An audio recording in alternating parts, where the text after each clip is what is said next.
Bonjour. Donc là, je voudrais vous parler de la naissance d'Antoine, comment l'idée de ce livre, Les Tribulations d'Antoine, m'est venue. En fait, j'avais fait de longues recherches généalogiques sur ma famille et j'étais tombée sur un arrière-grand-oncle, l'oncle de mon grand-père, dont je n'avais jamais entendu parler quand j'étais enfant et qui a eu une vie, on va dire, assez chaotique.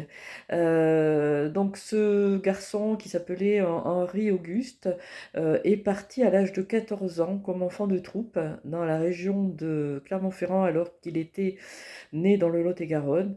Je suppose que la famille était assez stricte parce que son père était gendarme, mais enfin ça c'est une supposition. Donc il a fait cette école d'enfant de troupe, il est parti quelques années à l'armée, il a été spahi en Afrique du Nord. Il est revenu rapidement, il s'est marié, donc c'était à la fin du 19e siècle, 1894 je crois. Un an après est née une petite fille, une dénommée Armande, que j'ai connue d'ailleurs plus tard. Et un an après, malheureusement, donc la petite n'avait qu'un an quand la maman est décédée. Qu'est-ce qui s'est passé à ce moment-là dans la famille? Je l'ignore totalement.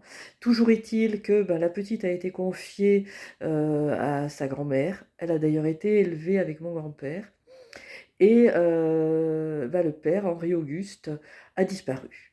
Il a disparu des radars. Bon, j'ai fini par retrouver sa trace grâce à des recherches dans des archives, dans des journaux. J'ai trouvé des articles de faits divers qui signalait ses condamnations pour des petits délits, mendicité, ivresse sur la voie publique, non-paiement de billets de transport. Il a même été condamné à la prison pour quelques semaines.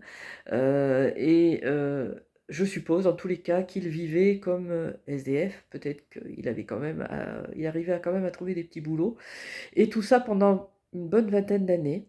Et ce qui était le plus marquant, c'est qu'il a bourlingué dans diverses régions de France.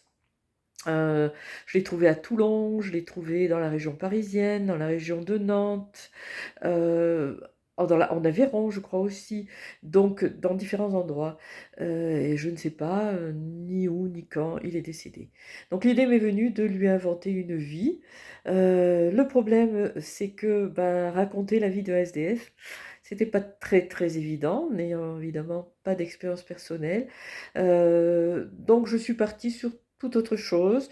Mais par contre, j'ai fait bourlinguer mon Antoine dans différents coins de France et même à l'étranger. Voilà, je vous en parlerai un petit peu plus une autre fois. À bientôt!